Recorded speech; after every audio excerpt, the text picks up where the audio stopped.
अब मैत्रेय जी कह रहे हैं विदुर जी से कि अब मनु महाराज के तीनों बेटियों का हाल तो आपने बता दिया, अब बेटों का हाल बताइए कि उनका बेटे ने क्या किया। भाई जो दो बेटा थे, एक का नाम था प्रियव्रत और दूसरे का नाम था उत्तानपाद, ऐसा नाम बताया गया।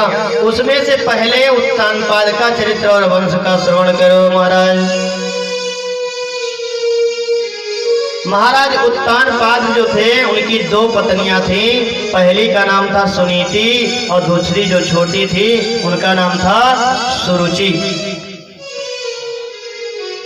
कहा गया है भागवत महापुराण में चतुर्थ स्कंद के 8वें अध्याय के 8वें श्लोक में कि जाये उत्तानपादस्य सुनीतिः सुरुष्टयोः सुरुचिः प्रेयसे पत्युर्नेत्राम्यत्सुतो ध्रुवः। दोनों रानियों के एक एक संतान थी। बड़ी रानी के बेटा का नाम था ध्रुव और छोटी रानी जो सुरुचि थी उनके बेटा का नाम था उत्तम। विचार से ध्यान अगर हम दें तो हम कौन हैं? हम ही उत्तानपाद हैं, क्योंकि उत ऊर्ध्व पादो यस्य स उत्तानपादः, जिसके पैर ऊपर की ओर हो। जब बच्चा गर्भ में होता है तो पैर कहाँ रहता है? ऊपर की ओर रहता है, और सिर नीचे की ओर होता है, तो वही उत्तानपाद है। तो हम सबके जब माँ के गर्भ में रहते हैं हम सभी लोग, तो क्या रहते हैं? उत्तानपाद बन करके रहते हैं, इसलिए सभी उत्तानपाद हैं। और हमारी दो रानियां जो हैं सुनीति और सुरुचि। सुनीति का अर्थ होता है बुद्धिमानी, और सुरुचि का अर्थ होता है मनमानी। जो मनमानी करे वो सुरुचि है, और जो बुद्धिमानी करे वही सुनीति है। सुनीति बुद्धिमता कहती है कि ऋषियों ने शास्त्रों में जो आज्ञा दी तदनुसार आचरण करो, परंतु सुरुचि कहती है मनमानी करो, उसका कोई भी आचरण मत करो। भैया शास्त्र सब पुराने पड़ गए हैं, अब शास्त्र पर चलना संभव नहीं है। ये सब बहुत पहले की बातें थी, ये आज की बात नहीं है महाराज। और जैसा उचित लगे वैसा करो, लेकिन हम शास्त्र पर चलने वाले नहीं हैं। ये कौन कह रहा है? सुरुचि कह रही है, अर्थात मनमानी। आपके शरीर में भी दो मन होते हैं, एक सुनीति होती है और एक सुरुचि होती है। एक तो कहती है कि यह व्यंग करने लायक है, और दूसरा मन कहता है कि यह नहीं करने वाला है। यही सुनीति और सुरुचि है। कथा श्रवण करने का अर्थ है कथा को समझना। जब तक कथा समझ में नहीं आएगी तो व्यथा सुन करके घर पर जाओगे तो फिर क्या होगा? कुछ नहीं होगा। तो ध्रुव महाराज माता सुनीति के पुत्र हैं, और उत्तानपाद महाराज राजा हैं। तो इनकी उत्पत्ति कैसे हुई? दो रानियां कैसे हुई? सबसे पहले इन्होंने विवाह किया सुनीति से, और जब सुनीति की कोई संतान नहीं उत्पन्न हुई तो सुनीति के कहने पर ही सुरुचि से विवाह करके ले आए महाराज। और जब सुरुचि से विवाह करके ले आए तो सुरुचि ने अपना आधिपत्य जमा लिया और इनको अपनी सौतन की भांति रखने लगी, सौतन की भांति व्यवहार करने लगी महाराज। बड़ा उल्टा सीधा कहती। और एक समय ऐसा आया कि दोनों मैया के पुत्र हुए। एक का तो सोच रहे थे कि पहली रानी के नहीं हो रहा है, पहली रानी को भेज दिया कहाँ? गौशाला में रहने के लिए। किसने? सुरुचि ने। अस्तबल में जा करके, वहां गौशाला और अस्तबल बगल में ही था, वहीं पे मैया निवास स्थान अपना बना ली, और वहीं पर ध्रुव जी महाराज का जन्म हुआ। बोलो वृंदावन बिहारी लाल की जय हो। और इधर उत्तानपाद के दूसरी रानी जो सुरुचि थी उनके बेटा हुआ उत्तम। भागवत महापुराण कहती है कि ध्रुव जी महाराज गए और थोड़ा जब बड़े हुए और जब उन्हें पता लगा कि हमारे पिताजी कौन हैं, पिताजी हमारे राजा हैं, तो राजा के पास गए, उनकी गोद में बैठने का प्रयास किया। पिताजी से मिलने के लिए परिचय पाते ही पुत्र के अंक में हृदय गोद लगा करके जैसे गोद में बैठा लिया। जैसे ही सुरुचि ने देखा, दौड़ करके आई और पकड़ करके हाथ और दूर हटा दिया। कहा कि यदि तुम्हें राजा की गोद में बैठना है तो मेरी कोख से तुम्हें जन्म लेना होगा। मेरी कुछी अर्थात कोख होता है, संस्कृत में कहते हैं कुछी और हिंदी में कोख कहते हैं। हमारी कोख से जन्म लेना होगा तो दोबारा कभी इस सिंहासन पर बैठने की चेष्टा मत करना। अगर इस सिंहासन पर बैठने की चेष्टा करोगे तो फिर अच्छा नहीं होगा महाराज। सुरुचि से कह रहे हैं ध्रुव जी महाराज, तो कोई उपाय बताओ, क्या किया जाए? हम आपके गर्भ में कैसे आए? आपकी कोख से हम कैसे जन्म लें? क्या करें? तो सुरुचि ने एक उपाय बताया। तपसाराध्य पुरुषम तस्यैवानुग्रहेण में गर्भे तुम साधयात्मानं यदेच्छसे नृपासनम। सिंहासन पर अगर तू बैठना चाहता है तो तपस्या कर, उस भगवान की तपस्या कर कि हे भगवान, हमें उस माँ की गर्भ से क्यों जन्म नहीं दिया? हम उस माँ की गर्भ से पुनः जन्म लेना चाहते हैं, जिससे हम अपने पिता की गोद में बैठने के अधिकारी बन सके। मैया ने कहा तो ध्रुव जी लौट करके दौड़े दौड़े अपने मैया के पास में आए और मैया से रोते रोते हुए कहने लगे कि मातु सपत्न्या सदुरेप्ति विद्ध शशनम दशादंडहतो यथा हि हित्वामि शंत पितरम शन्नवाचम जगाम मातुः प्ररुदनन शंकाशनम। अर्थात रोते हुए जब ध्रुव जी महाराज आए और मैया से कहा, मैया ये भगवान कौन है? मैं भगवान के बारे में जानना चाहता हूँ। आज मैं गया था तो मैया ने मुझे पिताजी की गोद में बैठने नहीं दिया, सिंहासन पर बैठने नहीं दिया, जबकि मैं उनका ही पुत्र हूँ। तो मैया ने समझाया बुझाया, बहुत कुछ समझाया। 5 वर्ष के बालक हैं, समझा बुझा रही हैं, कह रही हैं कोई बात नहीं है, वो भी तुम्हारी माँ ही है, सौतेली माँ है तो भी क्या हुआ, तुम्हारी माँ ही है, माँ जैसी ही है। माँ पर गुस्सा नहीं होते बेटा, ऐसा नहीं करते, बुरा भला मत बोलो। माँ ने कहा है तो अच्छे के लिए ही कहा होगा, तब करो बेटा, कल्याण हो जाएगा, सिंहासन मिल जाएगा। और एक बात माँ ने बातों ही बातों में कह दी कि अगर उसने चाहा तो तुझे इस जीवन में ही सिंहासन मिल जाएगा और पिता का प्यार भी मिल जाएगा। बोलो वृंदावन बिहारी लाल की जय। वो बात बच्चे के मन में गांठ मार करके बैठ गई। देखिए बच्चे जो होते हैं वो कांच होते, मिट्टी का वो घड़ा है बच्चा जो अभी कच्चा है, उसके अंदर यदि मोबाइल दे दोगे तो मोबाइल ही छा जाएगी, और यदि ज्ञान दोगे तो ज्ञान छा जाएगा। यदि ज्ञान लेना है तो बच्चे को ध्रुव की कथा सुनाइए, प्रहलाद की कथा सुनाइए, जिससे वह आगे जीवन में चल करके ध्रुव और प्रहलाद बन सके। और अगर ध्रुव प्रहलाद नहीं बना सकते तो मोबाइल दे करके बच्चों को बिगाड़ने की कोशिश भी मत कीजिए, क्योंकि आपका बच्चा है, इतने लाड़ प्यार से जन्म लिया है और लाड़ प्यार से लालन पालन किया है। आज मैया ने बातों ही बातों में कह दिया कि बेटा वो तुझे इसी जीवन में सिंहासन दिला सकता है। देखिए एक छोटा सा पंक्ति है कि जब सॉफ्टवेयर अपना हैंग हो जाए तो हमें क्या करना चाहिए।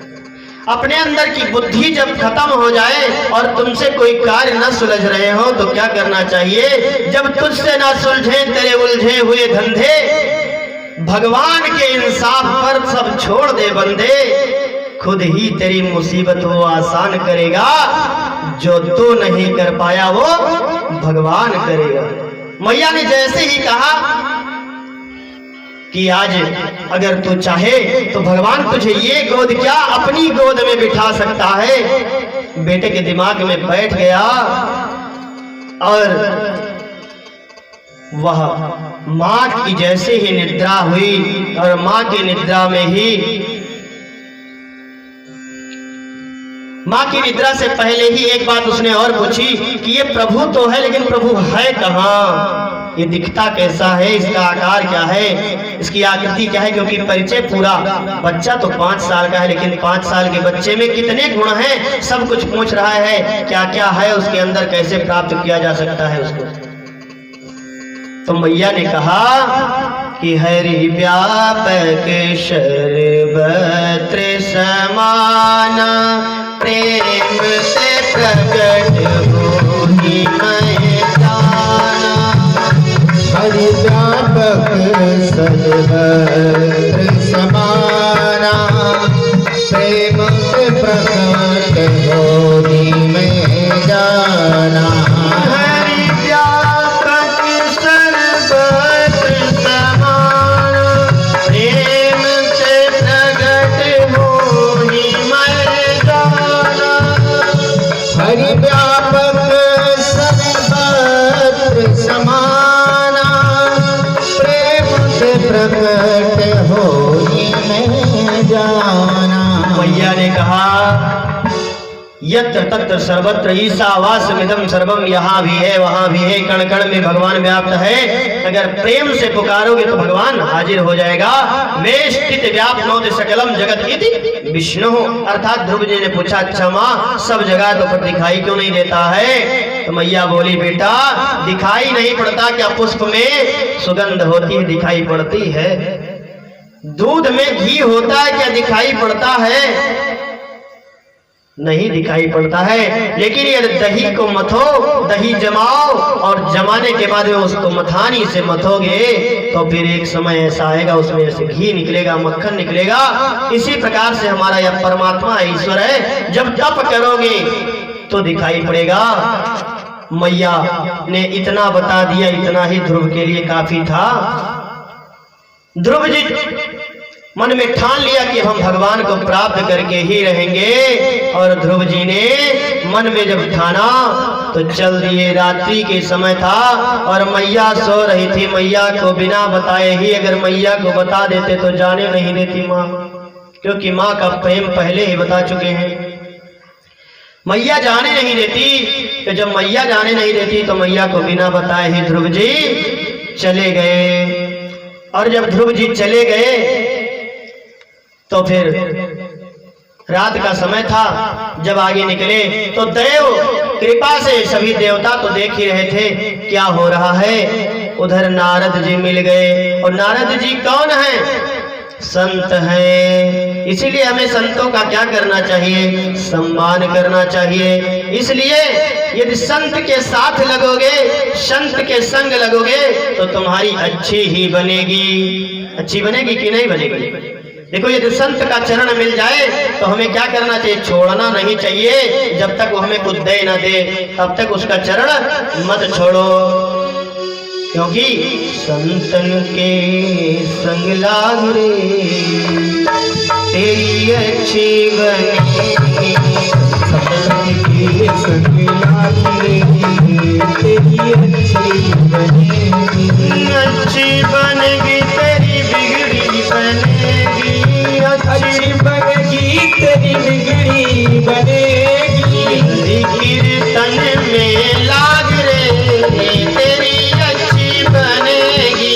हरि कीर्तन में लाग रे तेरी अच्छी बनेगी। जाग सके तो जाग रे तेरी अच्छी बनेगी। जाग सखियों जाग रे तेरी अच्छी बनेगी। देखो संतों के संग लगने से किसकी किसकी बन गई? ध्रुव जी की बन गई, प्रहलाद जी की बन गई। ध्रुव जी की बन गई, प्रहलाद जी की बन गई। ध्रुव जी की बन गई, प्रहलाद जी की बन गई। ध्रुव जी की बन गई, प्रहलाद जी की बन गई। हरि कीर्तन में लाग रे तेरी अच्छी बनेगी। हरि सिमरन में लाग रे तेरी अच्छी बनेगी। तन के संग लाग रे तेरी अच्छी बनेगी। संतन के संग लाग रे तेरी अच्छी बनेगी। अच्छी बनेगी तेरी बिगड़ी बनेगी। अच्छी बनेगी तेरी बिगड़ी बनेगी। अच्छी बनेगी तेरी बिगड़ी बनेगी। अच्छी बनेगी तेरी बिगड़ी बनेगी। संतन की संग लाग रे तेरी अच्छी बनेगी। संतन के संग लाग रे तेरी अच्छी बनेगी। और क्या क्या ईश्वर कर सकता है संत के संग में लगने से? कागा से तोहे हंस बनावे, कागा से तोहे हंस बनावे। कागा से तोहे हंस बनावे। कागा से तोहे हंस बनावे। जाए दिल के दाग रे, जाए दिल के दाग रे तेरी अच्छी बनेगी। और तेरे दाग रे तेरी अच्छी बनेगी। तन के संग लाग रे तेरी अच्छी बनेगी। संतन के संग लाग रे तेरी अच्छी बनेगी।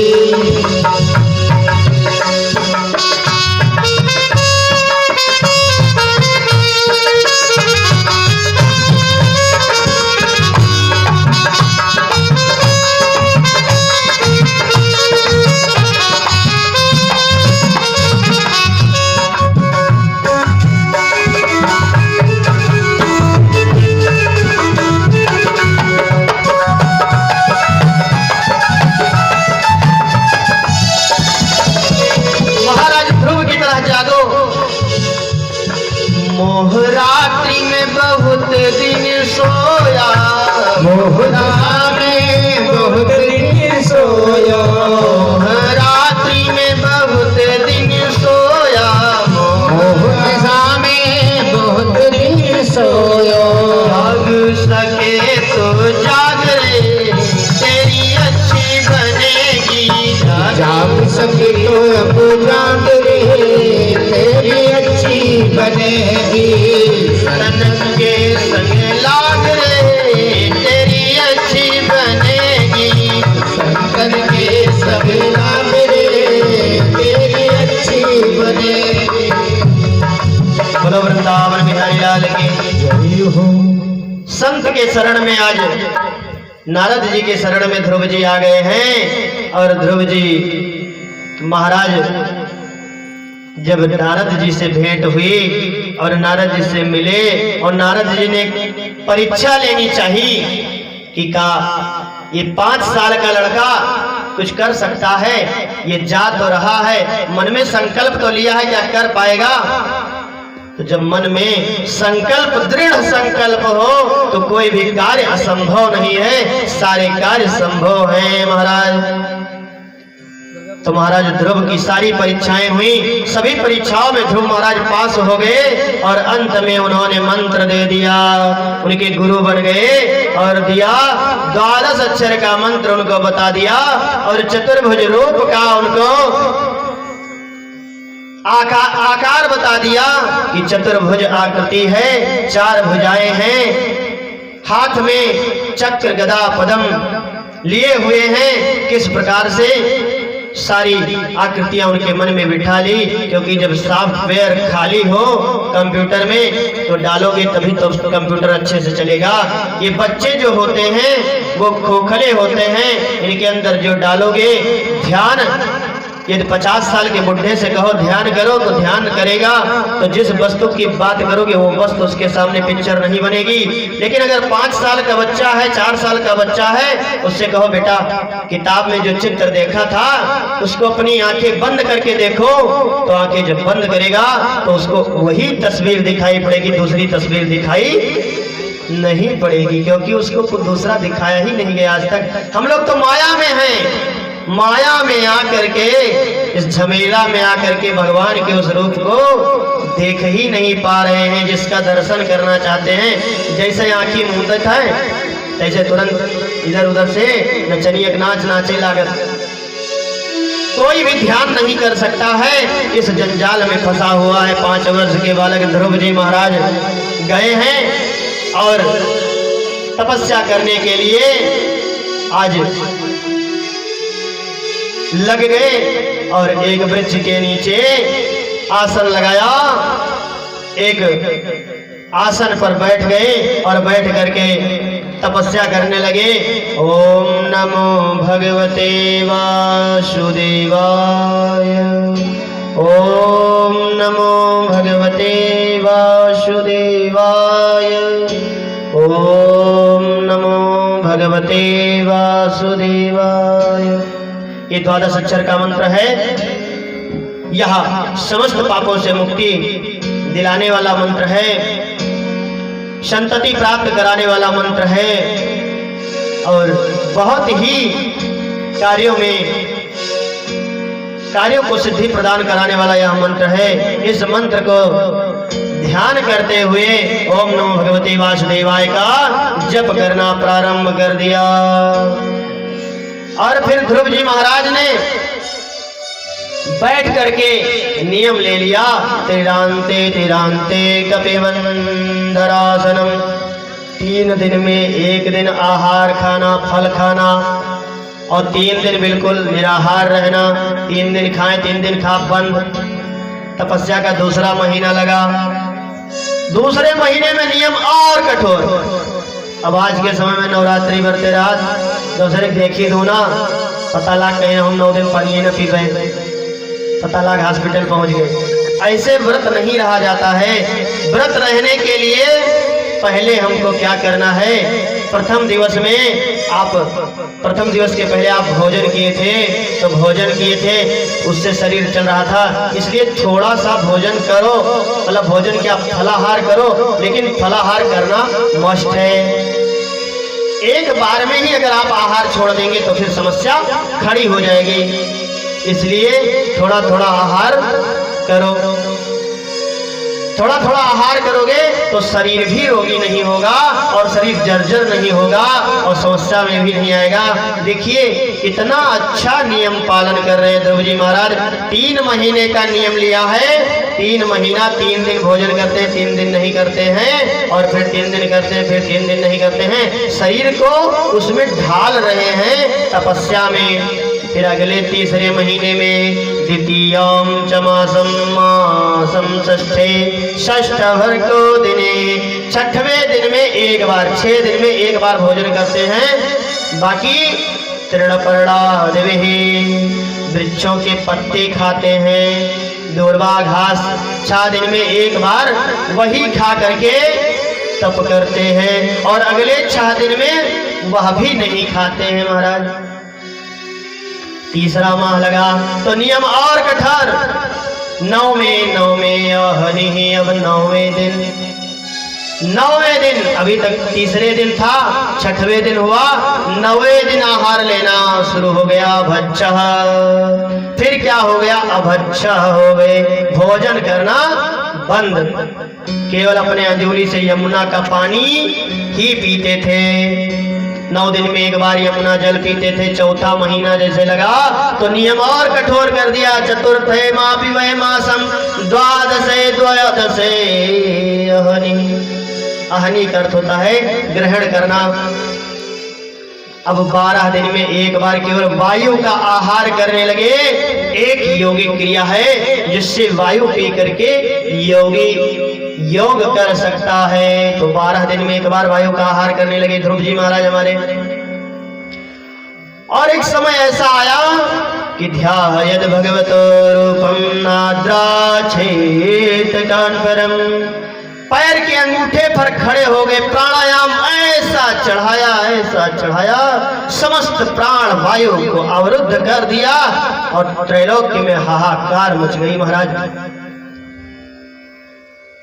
सभी वायु स्थगित हो गई, सारे पंछी ऑक्सीजन लेवल डाउन होने लगा, सारे देवता परेशान हो गए। क्या हो गया? नैवं विदे विदामो भगवन प्राण रोधम चराचर स्थिरंतधाम्नः विदेहि तन्नो विजिनादि मोक्षम प्राप्ता वयं तम शरण। सब भगवान की शरण में गए, कहने लगे प्रभु बचाओ, नहीं तो सृष्टि सब अंधकार में हो जाएगी, सब कुछ समाप्त हो जाएगा, क्योंकि वायु को ही रोक दिया है। दुनिया में ऐसा भी भक्त हो सकता है, ऐसी कभी कल्पना नहीं की थी देवताओं ने। सब देवता परेशान थे कहीं इंद्रासन न मांग ले, क्योंकि ये जो देवता थे, ये देवता खाली अपने इंद्रासन के पीछे ही परेशान थे कि कहीं इंद्रासन के लिए तपस्या नहीं कर रहा है, पता लगे कि इंद्रासन मांग ले तो फिर बड़ी समस्या हो जाएगी।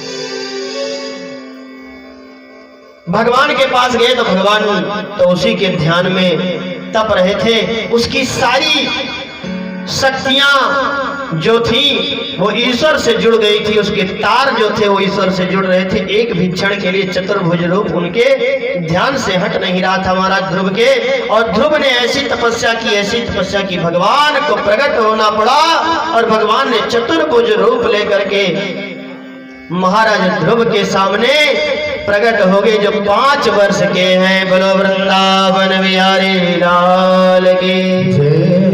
ध्रुव जी महाराज आंखें बंद किए हुए खड़े हैं। प्रभु समझ गए कि आंखें खोलने वाला नहीं है, अब हमें ही कुछ करना पड़ेगा।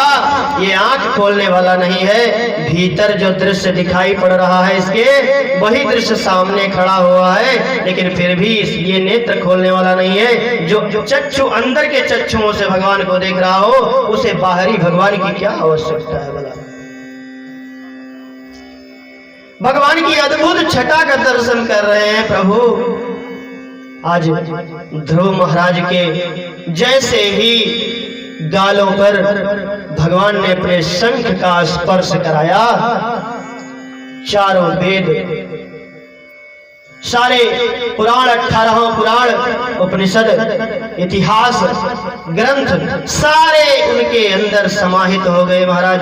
बोलो वृंदावन बिहारी लाल की जय। और नेत्र जैसे ही खोला, ध्रुव जी महाराज ने सामने प्रभु को पाया, चतुर्भुज भगवान को, और जिसे अपने मन में सजोए बैठे थे आज वही सामने आ गए हैं।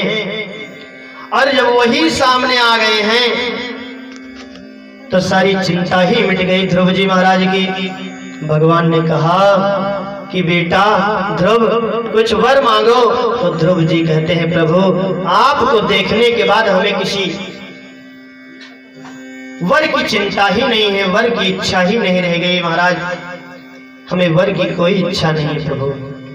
भगवान बोले तुम घर से जो मन में ठान करके आए थे वह भी नहीं लोगे क्या? कहा नहीं, हमें किसी भी वस्तु की इच्छा नहीं है। तो बाबा ने चतुर्भुज रूप भगवान विष्णु ने उन्हें कुछ ना मांगने पर जो घर से प्रण करके आए थे उन्हें बहुत कुछ दे दिया महाराज। सिंहासन दे दिया और आसन दे दिया। और आज महाराज ध्रुव कहाँ हैं? विवाह जब होता है कन्या का तो आकाश में टिमटिमाते हुए उत्तर दिशा में दिखाई पड़ते हैं। ध्रुव को साक्षी मानकर रात्रि में विवाह कराया जाता है। बोलो ध्रुव जी महाराज की जय हो। धन्य है उनकी ऐसी जननी और धन्य है उनके ऐसे पिता जिन्होंने ऐसे पुत्र को जन्म दिया। आज धन्य हो गई धरती, धन्य हो गई भक्ति और धन्य हो गए भगवान जिन्होंने ऐसे भक्त के प्रसन्न होने पर, भक्ति करने पर आज प्रसन्न होकर उनके सामने खड़े हैं। जब महाराज ध्रुव को सब कुछ मिल गया, ज्ञान मिल गया, ध्यान मिल गया, भक्ति मिल गई, राज्य मिल गया, इधर उत्तानपाद अपने बेटों को, अपनी पत्नी सुनीति को लेकर के ढूंढ रहे हैं। महाराज ध्रुव इधर से तपस्या कर करके जा रहे हैं और जैसे ही मिले, ले जाकर के उन्हें राजगद्दी पर बिठाया और ध्रुव जी महाराज ने कई वर्षों तक तपस्या की और तपस्या के साथ में उन्होंने राज्य भी किया। और इन्हीं के कुल में आगे चलकर पृथु महाराज जी आए और पृथु महाराज के कुल में ही एक बेन आया और बेन ने एक उद्घोष कर दिया कि आज के बाद कोई भी हवन यज्ञ नहीं करेगा, और यज्ञ अगर करेगा तो बेनाय नमः स्वाहा, इसी तरीके से कहेगा। बलिसावतम यूयम वा अधर्मे धर्म मानिनः यो वित्तम पति हित्वा जारम पतिम पासते। बहुत ही अच्छा प्रसंग है। पृथु महाराज के, ध्रुव महाराज के कुल में पृथु महाराज और पृथु महाराज के कुल में वेन, और वेन बड़ा ही मूर्ख, इसने एक भी बात नहीं सुनी। पृथु महाराज ने वेन को बहुत समझाया और इनको क्रोध आ गया। पृथ्वी मैया आ गई, त्राहि त्राहि करती हुई वेन को समझाने लगी, पृथु महाराज को समझाने लगी, तो पृथु महाराज को क्रोध आ गया। क्रोध आया तो उन्होंने कहा वसुधे तम वधिष्यामि मच्छासन परामुखी। पृथ्वी कांपती हुई गौ माता के रूप में प्रकट हो गई, हाथ जोड़कर पृथु महाराज की स्तुति करने लगी, भगवान क्षमा करो, समझ में नहीं आता मेरा स्वभाव क्या है, मेरे ऊपर धर्म ध्वजा लहराती है तो मैं प्रसन्नता के मारे रत्न प्रकट करती रहती हूँ, लेकिन आज ये व्यवस्था बन गई है कि सब कुछ समाप्त हो गया है। महाराज आप अगर प्रसन्न हो तो हमें सर्वस्व मिल जाए, आप कुछ देना चाहते हो। इन्हीं के कुल में, पृथु महाराज के कुल में एक लोग और जन्म लिए हैं। पृथु महाराज ने ब्रह्मा जी के वचनों का आदर रखते हुए ब्राह्मणों का मान रखा, वेन से घर का परित्याग किया, वेन को छोड़ दिया, क्योंकि वेन तो अपने नाम का ही स्वाहा करा रहा था, अपने ही पूजा करा रहा था। तो पृथु महाराज ने भगवान की तपस्या की, और जब भगवान की तपस्या की तो बहुत वर्षों की तपस्या के बाद भगवान ब्रह्मा प्रकट हुए। तो पृथु महाराज ने वरदान मांगा। वरदान में क्या मांगा? कहा प्रभु अगर आप हमारे ऊपर प्रसन्न हैं तो हमारे 10,000 कान दे दीजिए। कितने हजार कान? 10,000 कान दे दीजिए। और कान क्यों मांगा? क्योंकि एक कान से हम आपकी कीर्तन सुने लेकिन तृप्ति नहीं मिला, हमको 10,000 कान चाहिए। अगर 10,000 कान मिल जाएगा तो कल्याण हो जाएगा। देखिए ऐसे ऐसे भक्त हुए हैं, ऐसे ऐसे भगवान